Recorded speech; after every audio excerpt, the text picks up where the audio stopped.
Pirmās attiecības cilvēka dzīvē nesāks ar piedzimšanas brīdi, bet vēl agrāk. Tās veido pamatu visām dzīves pārējām attiecībām, tā skaitā attiecībām pašiem ar sevi. Raidieraksts Pirmās attiecības ir manas Vitas Kalniņas sarunas ar dažādiem speciālistiem, arī maniem kolēģiem un dažādām reālām mammām par pirmo attiecību veidošanu ar mazu bērnu. Beāta ir mamma 2 mazuļiem, no kuriem vienam vēl nav 2 gadi, bet otrs ir bēbītis. Beātas vīra darba dēļ ilgu laiku viņu mazos aprūpē un audzina viena. Kā viņai tas izdodas, klausies ierakstā. Sveiks, brīnišķīgais klausītāji! Mēs tiekamies kārtējā pirmās attiecības epizodē. Es esmu Vita Kalniņa, un šodien man ciemos ir mamma, 2 bērnu mamma, Beāta. Sveika, Beāta! Sveiki! Tu jau zini, kāds ir mans pirmais jautājums, un es tiešām ļoti gribētu uzzināt, par ko tu gribēji kļūt, tad, kad tu biji maza meitene. Es par šo jautājumu domāju. Un pirmā atmiņa man ir, kad mēs katru svētdienu ar vecākiem devāmies uz baznīcu. Un tur dziedāja koris, un tur bija diriģente, un man ļoti patika. Un es pat atceros, kā maza meitene, ka tajā solā sēžot tētim klēpī, kad es arī ar tām rokām vicinājos, un es gribēju kļūt par diriģenti. Un kā tad sanāca? Nesanāca, par diriģenti nekļuvu, bet... Mēģināji vai vispār tā kā pārstāja tā doma interesēt? Man patika dziedāt, man vēl joprojām patīk dziedāt, un es skolā gāju korī, pēc tam es vēl kā papildus pulciņu izvēlējos kori, un man ļoti patīk. Un es ceru, ka pienāks diena, kad bērniņi paaugsies, un es arī varēšu atkal dziedāt korī. Par ko tad tu kļuvi? Mans ceļš aizgāja tādā korporatīvā vidē. Es pabeidzu koledžu, ekonomiku mācījos un uzņēmējdarbību. Bet tā es nejūtu, ka tas īsti ir manējais. Un mēs apprecējos un pieteicās bērniņš. Tad man likās, tagad būs tas 1,5 gads, un es varēšu izdomāt, par, ko es tiešām vēlos. Un bērņam pienāca 1,5 gads, un es vēl nezināju, ko es gribu. Man liekas, īstenībā daudzas māmiņas, es tādu, mīļais, varbūt mēs varam vēl vienu bērniņu. Un tad pieteicās otrs bērniņš, un tagad jau man lēnām jau tā kā nāk domas, ko es gribētu darīt. Kaut kāda sirds valka vienā vai otrā virzienā. Padalīsies, kas tas ir? Man tā tēma arī, par ko es gribēju runāt, ir par dulām un pepmamām, un man sirds šobrīd valka tajā virzienā, kad es esmu saņēmusi palīdzību no viņām, un man arī gribās dot to palīdzību tālāk. To atbalstu, jā. Ok. Labi, tad, varbūt tu esi pieteikusies, lai parunātu arī par to savu mammas tapšanas ceļu, un es pieņemu, ka tu varēsi bišķi padomājis, ko tad tu gribi mums atklāt un stāstīt no tā visa. Tad laipni lūgt, ar ko tu gribētu sākt? Jā, man pirmā grūtniecība bija tāds brīnišķīgs laiks manā dzīvē, kas man atvēra ļoti daudz durvis un logus tādai sevis iepazīšanai. Un piedzima mans pirmais bērniņš, dēliņš, un kaut kā ļoti labi sanāca, kad īstais cilvēks, tā bija dula, kas atnāca pie mums sākumā kā zīdīšanas konsultante, un vēlāk kā viņa arī bija fizioterapeite, kā strādāja ar bērniņu, bet viņa ļoti daudz arī strādāja ar mani, un man palīdzēja tapt par mammu. Strādāja ar tevi, vai tu vari mazliet aprakstīt, ko tas tieši nozīmē? Jo es domāju, mammas, kurām nav tāda pieredze, viņas tas ļoti varētu interesēt. Tā gluži viņa tā nestrādāja, bet tas bija tāds papildus liela vērtība mums, mūsu ģimenei. Es atceros to pirmā reizi, kad viņa atnāca, un tas bija tāds, ka viņa atnāk uz mājām, un ir tādā mierā, ka viņa nekur nesteidzās, un arī es tur varu būt mierīga ar savu bēbīti, un viņa mums ļoti palīdzēja ar zīdīšanu pirmajā reizē, un bija tāds, manam vīram arī tāds, wow! Nu, kad kā... Ka ienāk mājā kāds cilvēks, kurš ienes tādu miera sajūtu, ka viņi tādi iekšēji stabili, un tad arī vecāki var tā kā bišķi to ļaut sev pielipināt to mieru. Kaut kā tā? Jā, un arī pat vēlāk tāda simbioze radās, kad es kļūstu mierīgāka, līdz ar to arī viņa var būt vēl mierīgāka, un es kļūstu vēl mierīgāka, un tad bēbīts kļūst mierīgāks. Un jā, kad arī pat laiks gāja, un mums bija sadarbība ar šo dūlu 6 mēnešus. Un bija tādas reizes, kad vīrs saka, ka šodien pat dienu tāds satraukums mūsu ģimenē.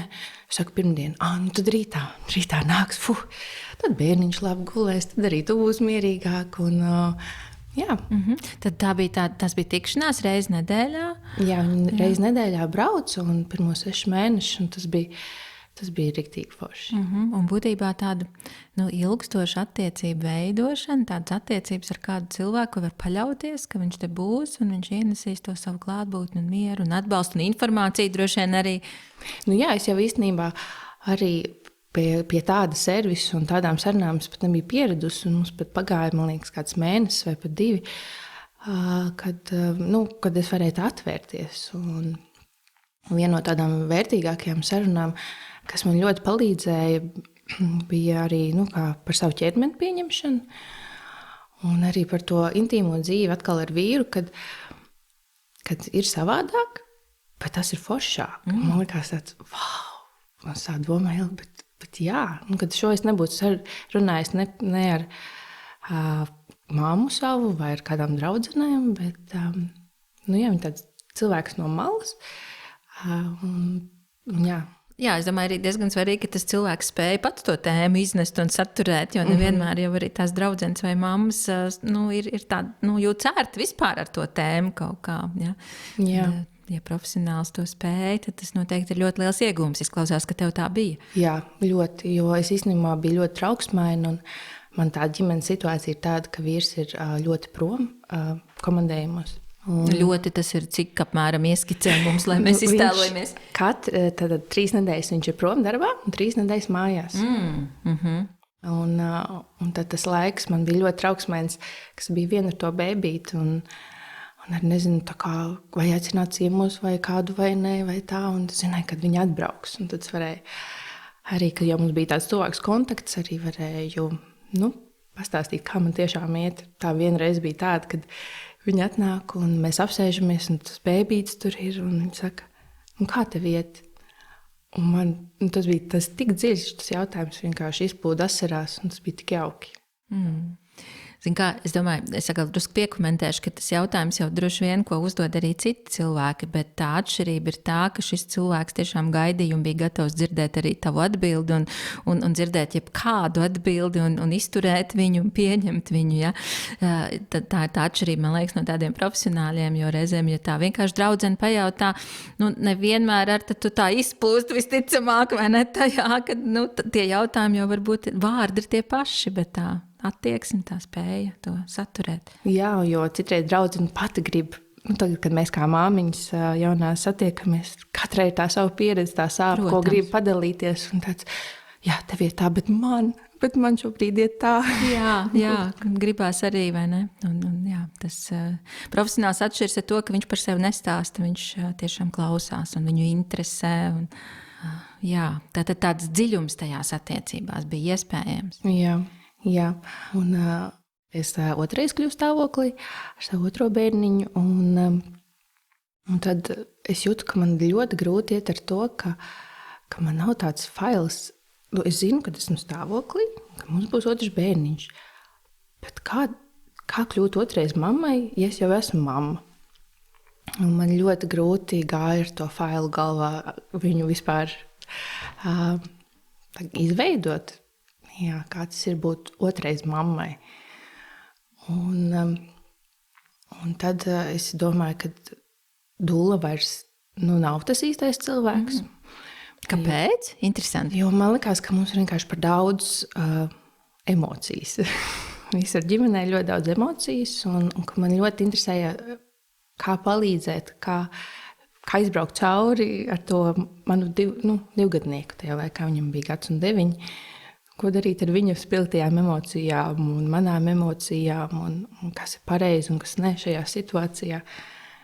Un tad mūsu ģimenē ienāca pepmamma. Jā, un tas arī brīnišķīga lieta viņam. Kā tu uzzināji, ka ir tādas pepmammas? Man ir ļoti laba draudzene. un viņa teica, kad ir projekts, es jau neatceros, kā to projektu sauc. Piedzimstot bērniņam. Jā, tieši tā. Un var pieteikties.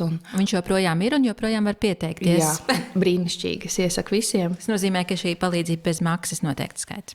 Jā, mums sanāca 3 reizes bija tā kā atmaksātas, un tad... Tu vari izvēlēties. Jā, un es jau uzreiz teicu, ka mēs gribam ilgstošu sadarbību, un arī tas bija, ka viņa bija ar mani. Viņa arī brauc katru nedēļu pie manis, un esmu ļoti viņai pateicīga, ka viņa man palīdzēja to failu atvērt.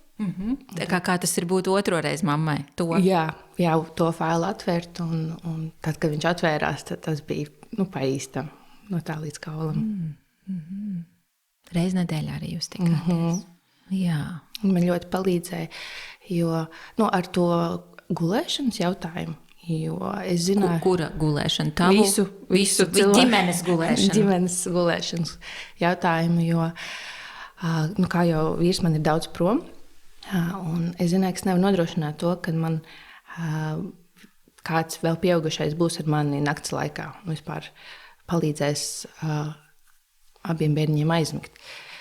Un man vienai, tas būs vienai kādu brīdi, arī jādara, un man bija ļoti bail. Ļoti bail, jo es zināju, kā tikt galā ar vecāko bērnu. Es zināju, kā aizmidzināt bēbīti, bet kā mums visiem aizmigt. Un jā, man bija bail no tā.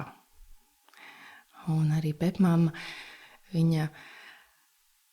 mēs runājām par to daudz, un es viņai stāstīju savu progresu un savus izdošanās un neizdošanās. Un kopā mēs atradām to veidu, kā mēs visu guļam, visi atpūšamies. Jā, un tad tu izdomāji, ka tad tu esi tik brīnišķīgi atbalstu saņēmusi, ka tu gribētu arī pati to sniegt. Jā, man šķiet, ka man ir žēl dzirdēt, kad es saku draudzenēm, kuras gaida bērniņus vai iet cauri kādām grūtībām, ka ir tāda dulla, kad ir pepmamma, kas ir tāds atbalsts sievietei. Varbūt pepmamma ir tomēr vairāk ģimenes atbalsts, kā es to redzu savā pieredzē, bet dulla tiešām ir tāds atbalsts sievietei, ko tu vari runāt par tēmām, par lietām, ko varbūt vīram negribās teikt vai sacīt, vai arī draudzenei vai mammēnei. Bet jā, tāds cilvēks no malas, kas tiešām ieklausās tavās sajūtās, un tu saproti, ka tu vari justies saprast, sadzirdēt. Un tad tev gribās arī to sniegt. Jā, tāds interesants profesijas izmaiņas varētu būt tavā dzīvē. Jā, es ceru, ka man izdosies, un šobrīd sirds rāda šo ceļu, bet ir vēl laiks. Tu minēji, ka tu diezgan daudz esi viena ar saviem bērniem. Saproti, arī tagad tas joprojām tā ir, ka tav vīram ir tāds darba režīms, 3 un 3 nedēļas. Jā, 3 un 3, jā. Vai nu viņš nav mājās, vai nu ir ļoti daudz. Un jā, mēs cenšamies atrast to līdzsvaru un balansu šajā situācijā. Kas ir tie izaicinājumi? Pastāst, jo es ticu, ka arī kaut kādas līdzīgas pieredzes arī varētu būt citām mamām. Jā, īstenībā tādas bailes man no sākuma bija, kad esmu viena ar to bēbīti. Man ir jātiek galā ar visu vienai. Cik viņam bija, kad tev pirmo reizi nācās palikt ar viņu? 3 nedēļas. 3 nedēļas, un tu jau viena, pilnīgi viena. Jā, un tajā laikā bija pat uz 4 nedēļām. Man bija ļoti bail. Par ko bail? Par visu, jo tās pirmās nedēļas vīrs visu laiku bija mājās. Viņš bija man brīnišķīgs atbalsts, un es tiešām varēju būt gultā ar bēbīti un čubināt viņu, un viņš visu laiku bija man klāt. taisīja ēst un rūpējās par māju un vispārējo. Un tagad jā, tāds milzīgs bailes un trauksme, vai es tikšu galā. Bet ar ko bija visgrūtāk tikt galā vai par ko visvairāk baidījies? Tāda vientulība. Pat nevis tās praktiskās lietas, kuras tu minēji, bet īstenībā vairāk tāds emocionāls jautājums. Jā, jo man bija ļoti grūti, kad es no rīta pieceļos, un nav neviens, kam pastāstīt par to nakti. Kā man ir gājis. Vai... Nebija iespēja sazvanīties? Vai? Ir jau iespēja sazvanīties, bet arī, kam tu zvanīsi, visi darbos, visi kaut kur. Vīru nevarēja sazvanīties. Viņš tā kā... Ar viņu var, bet viņš jau arī strādā. Viņš ir aizbraucis strādāt. Protams, mēs sazvanījāmies katru dienu, bet kad nav tas plecs, ka tev nav tā pārliecība, ka šodien kāds atnāks. Ja vienīgi tu pati sarunā, bet tas jau arī prasa resursus no tevis, tā kā paņemt to telefonu, izdomāt kam, ko. Un, jā, tāda vientulība. Esot kaut kā ir bēbīte. Līdz tam tu biji kādreiz viena jau dzīvojis? Mēs vīri, man ir vēl šāds grafiks, kopš mēs iepazināmies. Un, jā, man arī sanāca būt vienai. Un tāpēc man arī gribējās to bērniņu, kad tad es nebūšu viena. Tā ir, kad vairs vienu vispār neesmu, bet tā ir tāda savādāk kopā būšana. Kad tomēr nav tās dziļās sarunas, ko tev var dot pieaugušais. Okay. Un kā tu to visu risināji? Tu tomēr sauci kādu pie sevis? Vai? Ar to pirmo bērniņu? Jā, man bija dula. Jā, viņa vienreiz nedēļā uz stundu, pusotru atbrauca. Jā, bet es gāju ārā. Es cīnījos, es gāju, es braucu, lai es būtu tajos cilvēkos un tikos ar cilvēkiem. Bet tas nevienmēr nebija viegli. Doties vienai ar bēbī, tāds satraukums. Tā arī kā tur būs, vai viņam būs labi, vai kā. Jā, kad tāds vienai. Es pat citreiz sajūtos kā tāda vientuļā mamma. Uz pusslodzi. Uz pusslodzi, jā. Okay. Jā, arī tā, ka tu zini, kad viņš atgriezīsies mājās, vai ne? Jā, un man liekas, pat šāds dzīves ceļš man iedeva tādu dubultā tādu iemeslu, kāpēc iet dziļumā ar sevi. Jo tas arī jautājums par maniem resursiem. Kad es sapratu, ka es nevaru vienā dienā izšaut visu pulveri, jo man vienai arī jātiek ar visu nakti galā, un vienai būs jātiek galā ar nākamo dienu. Man ir šīs 4 nedēļas, un spēki ir forši izbraukt, bet spēki ir jātaupa, lai pietiek visām 4 nedēļām. Jā, tad tāda plānošana, es domāju, daži plāno finanses, citi pārtiku, citi arī savu spēku mēģina ieplānot. Jā. Es nokļuvu pie tādas receptes, kad vienu dienu ir forši izbraukt, bet tad nākamo dienu vajag pa mājām. Tad miksēt kaut kā, lai neiztukšotos pa daudz. Jā. Es saprotu par to laiku, kamēr tu biji viena, bet tas, cik es no savām klientēm zinu, man arī ir bijušas klienti ar līdzīgām pieredzēm, tad nākamā lieta ir tā, ka viņš atgriežas mājās, jo nebūt tas nav uzreiz tik ideāli, jo katram ir jāatrod savu jaunā vieta tajā visā, un tā ģimene atkal jāpārstrukturē. Kā jums tas bija? Jā, noteikti. Pilnīgi taisnība. Un man pašai sevi jāstrukturē no jauna, jo neviļus ir tā, ka es dzīvoju viena pati, un ar to bēbīti, protams, kopā, bet es visu zinu, kur viss atrodas, un es visu varu sekundes laikā atrast, un pēkšņi atkal kaut kas ir citā vietā. Es neko nevaru atrast. Vai, jā, kad tu esi bijis atsevišķi, un tad tu esi kopā 24/7, un tad mums tā recepte ar vīru ir, kad mēs ik pa laikam izbraucam, kāds paņem laiciņu sev, un tad ir atkal tāds, tāda, ir katram par ko runāt, un tā kā ir vieglāk būt kopā.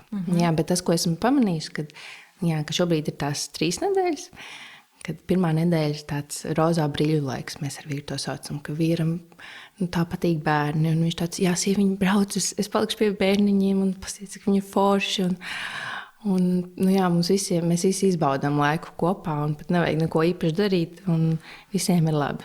Un tad ir tā otra nedēļa, kad jau vīrs ir apradzis ar rutīnu, un bērniem un emocijām. Un tad ir tāds, ka tad jau mēs rīvējamies.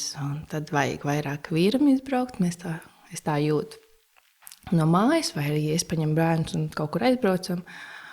Un tad tā trešā nedēļa, tad jau tas ir, kad mēs jau esam tādā rutīnā, un vīrs jau lēnām domā par došanos prom. Un es jau lēnām arī sāku domāt, ko tad es darīšu ar bērniem šajā laikā, vai kāds nāks pie mums ciemos, vai mēs kaut kur aizbrauksim.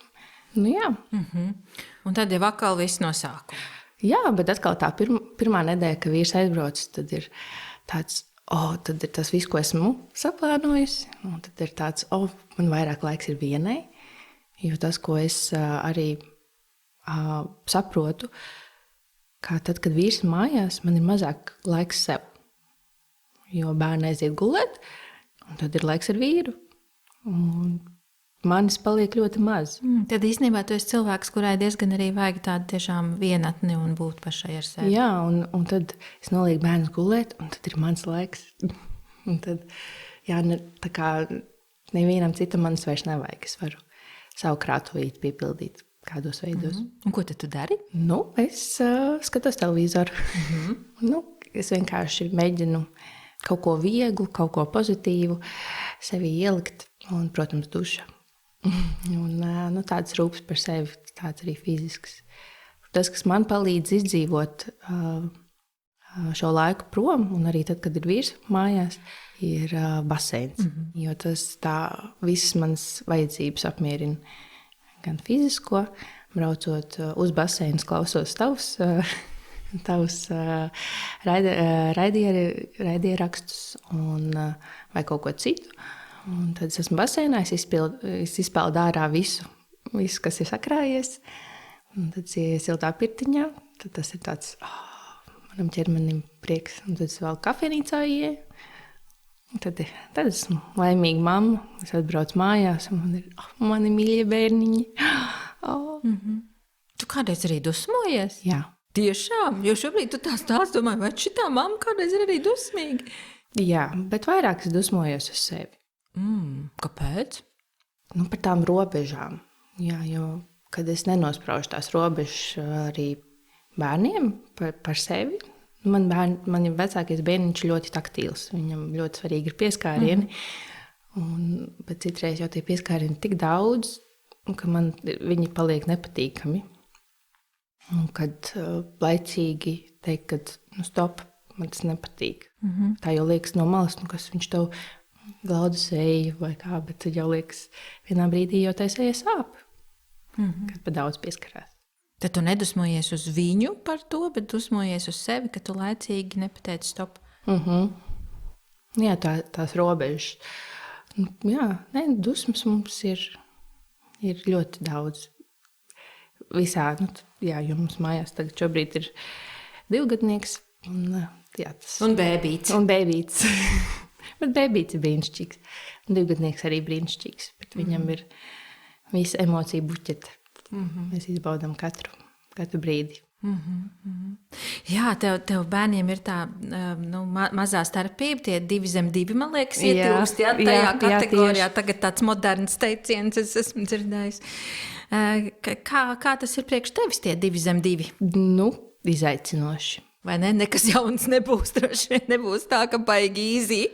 Nē, man visi teica, tā kā tik forši maz vecuma starpība kopā spēlēsies. Kaut kā droši vien? Nē, jau tagad spēlējās, okay. jau tagad mēs redzam, kad bija tā vērts, bet tas sākums bija, man likās, kur es esmu iepērusies, tas ir ārprāts. Jā, kad tev plēšas pusēm. Ir tas 2-gadnieks, kam vajag to mammu, un ir bēbītis, kam tiešām vajag mammu. Ja mums ir arī krutsbarošana. Tu abus 2 baro? Tandēmā? Tandēmā nē, bet ar jaunāko bērnu mums krutsbarošana. Un sanāk, ka neviens cits nevar viņam iedot pāriest kā vienīgi es. Un ir jāgaida. Un man bija ļoti žēl tā bēbīša, ka viņam daudzreiz ir jāgaida. Jo vecākais dēliņš, viņš māk klikt skaļāk. Māka paprasīt, jo viņš lielāks, vairāk spēks. Jā. Lai gan tas, protams, var būt dažādi reizēm arī tie mazie vairāk. Nu, jā, bet abiem jāmācās gaidīt, un man jāmācās arī tajos brīžos elpot. Jo tu sāc uztraukties, vai kas notiek ar tevi? Jā, es sāku uztraukties, es ieraujos sevī, un tad tajos brīžos, kad abi raud, sākumā tas bija uz to gulētiešanu, jo abiem nāk miegs, abiem vajag mammu, un es esmu viena. Un ko man tagad ar šito visu darīt? Vai tiešām tam vecākiem bērniem gribās dzert, vai tas ir sauciens pēc mammas, vai ko? Un tad saprotu, kas man palīdz, ir iedomāties, ka esmu liela. Es apguļos gultā, un tad man arī palīdzēja izstrādāt pepmamma, un kas esmu liela. Bet tiešām liela. Tā kā ķermeniski liels ķermenis vai pieaugusi liela? Es to aprakstu kā liela, kā Meksikā ir dievmātes statuja. Nu jā, kad tā kā tik, pat lielāk varbūt pa zemi, zemeslodzi. Sapratu. Jā, un kad bērniņi tur ir zem manām rokām, bet viņi ir mazāk par mani. Un kad esmu liela, ka man nav jākļūst maziņai, lai atrisinātu viņu problēmas. Kad viņi tur drīkst būt, bet esmu lielāk par viņiem. Un tas man palīdz tajos brīžos. Kā atgūt atkal tādu spēku un kontroli pār to situāciju. Jā, kad saprast, kad esmu lielāka un kad es tikšu galā. Vai ir situācijas, ka tu esi pavisam izmisusi, un ja būtu kāds otrs otrā istabā, tu sauktu? Jā. Jā. Bija tāds periods, katru reizi, kad mums bija jāiziet no mājas, kad bija jāsaģērb abi bērni, tad man bija pilnīgs izmisums. Un es sev atļāvu neiet ārā no mājas kādas dienas, kad es jūtu, ka man tiešām to vajag. Un tad arī, kad man ir pietiekami daudz spēks, lai tiktu ar to galā. Jo abi raud, man pašai karsti. Un ka tāds milzīgs stress, un tas atņem to prieku par iziešanu ārā. Un tad es ilgi izvērtēju, kas man dos vairāk prieku, kā es varu sev pasargāt īstenībā. Vai arī, kad palikt mājās, ir ok. Atvērt logus un nav vienmēr jāiet ārā. Jā. Kā tu tīri praktiski to dari? Viņiem ir tie kopīgie rati? Jā, mēs dzīvojam tā kā Pierīgā. Mums ir arī savu zemes gabalas. Tur arī vienkārši var iziet. Jā, un man arī bija brīnišķīga iespēja, ka mans otrais bērniņš piedzima jūnijā, un bija forši, bija saulains laiks, un bija viegli, bet tad, kad sākās ziema, tad tie kombinzoni un viss, un arī es jūtu manam 2-gadniekam arī pēc vasaras ir grūti pierast, ka tas kombinzons ir jāvalk, un to cepuri jāvalk, un tās drēbes tik daudz, un viņam riktīgi bija grūti pierast. Bet es jau jūtu, ka tagad viņš ir pieredzis, un ir jau vieglāk. Bet tagad jau ir cita grūtība, kad mans bēbīts vairs nav bēbītis, viņš ir kustīgs, un ka viņam to tie rati vairs neinteresē tur gulēt. Un tad jau ir atkal cits līmenis. Kas tev visvairāk pietrūks tavā dzīvē šobrīd? Es domāju, tu kā sieviete, kā cilvēks, esi visticamāk no daudz kā atteikusies. Kas tev visvairāk pietrūks? Daudz. Tā kā sev, attīstīt sevi. Ko tas tev nozīmē? Es ļoti gribētu arī dziedāt tajā korī, bet es zinu, ka tā ir slodze, tas ir saistības. Un šobrīd arī tā situācija, kad savā mērā es atkal esmu kā 10-gadniece, ka man ir brīnišķīga ģimene, kas man atbalsta, bet katru reizi, kad es gribu iziet kaut kur vienu, man tas ir jāsaskaņo ar viņiem. Jāprasa atļauja. Jā. Gluži atļauja, nē, bet man ir jāvienojās, vai viņiem ir brīvs laiks, un viņi vēlēsies pieskatīt, un kad es neesmu noteicē par savu dzīvi kaut kādā mērā. Tā kā tā atkarība no tiem citiem, tā ir grūti? Jā, un daudzas lietas tiek atliktas uz nenoteiktu laiku. Piemēram? Jā, tas pat koris. Vienkārši tikšanās ar draudzenēm. Vienkārši pastaigāt pa veikalu. Tā, ka tev nav normāls laiks. Ka tev tikko jābūt mājās. Es pati tikko atcerējos, kāda ir tā iepirkšanās, ka tev jāpaspēj starp barošanām, un tu ieskrien tajā uzlaikošanas kabīnē, un tagad domā, kuru uzraus mugurā, kuru paspēsi noraut. Jā, kad varētu vienkārši pastaigāt pa veikalu, kas man šodien patīk, un ko es gribētu sev nopirkt, tas tā nav. Un, jā, ka tāds nesteidzīgs laiks, jo kaut kādā mērā šis ir stress. Tā iziešana ārā ir forša, bet ka tev ir tas normālais laiks, un tas atņem to vieglumu tajā visā. Es tev pajautāšu tādu jautājumu, tu drīkst arī neatbildēt. Es domāju, tev nav kādreiz dusmas uz vīru, ka viņam tomēr klājas labāk, jo es domāju, aizbraukt, strādāt, strādāt, protams, darbs, ir darbs, bet vienalga, man liekas, tas ir tomēr, vismaz gan jau, ka viņam ir kaut kādas brīvas stundas vai kaut kas, kur viņš var tā kā priekš sevis veltīt, atjaunoties, bet tev tikpat kā tāda nav. Nav tā kā tāda sajūta negodīgi. Man liekas, ka negodīgi ir tajā brīdī, kad man šķiet kaut kādos mazās lietiņās, kad kā tu netiec galā? Es viņus abus tomēr varu saģērbt un iziet ar viņiem laukā. Es tev neprasu katru dienu. Bet, kad tu plūsi to man palīdzību un kad man tāda sajūta, ka tev pašām bail no tā. Un kā? Tu mīkstais, jā, nevari rest. Savā mērā, jā, ka man par to ir. Un arī, ka citreiz viņš pasūdzās, man baigi grūti kāja, tur tā. Saku, es tev saprotu, man arī ir tā, jā. Ka tur tas laužās ārā. Bet par to negodīgumu, ka viņam ir vieglāk, bet es jau arī pat izvēlējos. Jā, skaidrs, jūs jau abi to esat saskaņojuši, un jūs jau zinājāt, ka tā būs, bet tas jau nenozīmē, ka tāpēc nedrīkst kaut kas būt arī grūti. Nē, jā. Mēs esam par to runājuši, ka mēs nezinām, kā būtu mūsu attiecības, ja viņam būtu standarta darbs no 9 līdz 5, viņš katru vakaru braukt mājās no darba. Mēs nezinām, kā būtu. Jo vienmēr viņam ir bijis tāds darbs, un es tam piekritu. Skaidrs, tas ir tas jūsu modelis, jā, bet tā kā bērni ienāk, tad ir bišķiņ tādas pārmaiņas, jā. Noteikti, jā, un tādā ziņā esmu laimīga, ka man ir tik foršs vīrs, kas mani atbalsta, un kas ir redzējis arī to svarīgumu tai atbalsta komandai, kas mums ir. Jo tad, kad piedzima otrs bērniņš, es sapratu, es viena. Tas nav darbs vienam cilvēkam, tik galā šiem maziem bērniņiem, un ka mums ļoti daudz vecāku palīdz katrs savā veidā. Un ir pepmāmas, un tāpat tās ir vēl auklītes, un kad tam atbalstam ir jābūt. Tai ciltī ir jābūt tur viens cilvēks. Varbūt fiziski var, bet cik tajā visā ir prieka un laimes, es nezinu. Kāda tev tālāk ir plāni? Tu domā vēl par bērniņiem vai nē? Atkal drīkst neatbildēt, protams, intīms jautājums. Šobrīd nē. Šobrīd bērniņus vēl nē. Vairāk ar 2 ir pietiekami daudz. Tā slodze ir diezgan liela. Bet mums ar vīru norunājam, ka pēc 5 gadiem šo tēmu mēs pacelsim augšā, un tad mēs izrunāsim, kāds ir mūsu sajūtas tad. Bet šobrīd vairāk bērniņus. Nē.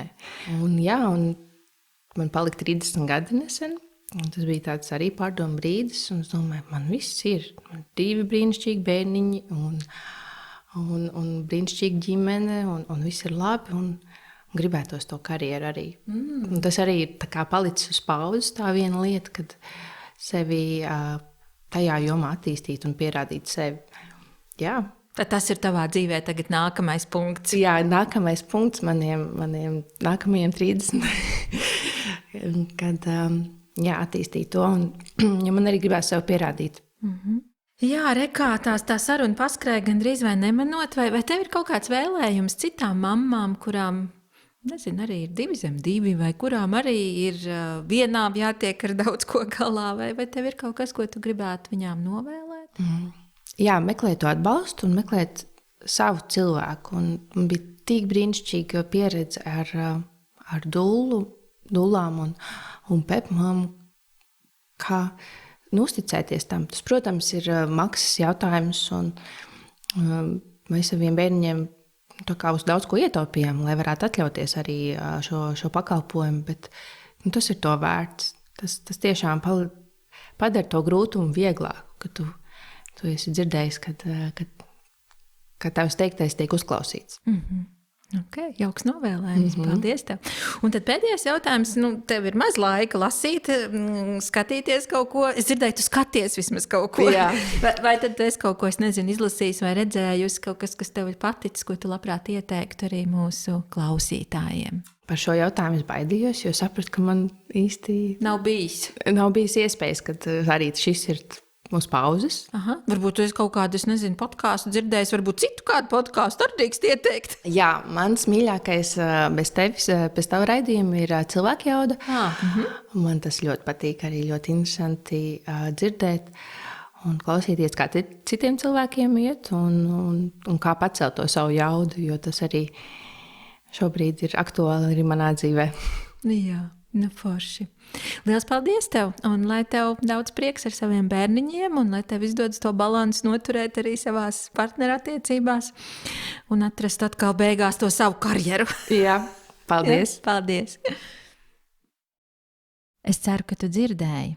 Beātes aicinājums bija meklēt palīdzību, un Dūles un Pepmāmas atbalsts ir īpaši piemērots ģimenēm grūtniecībā, un kamēr bērni vēl nav sasnieguši 3 gadu vecumu.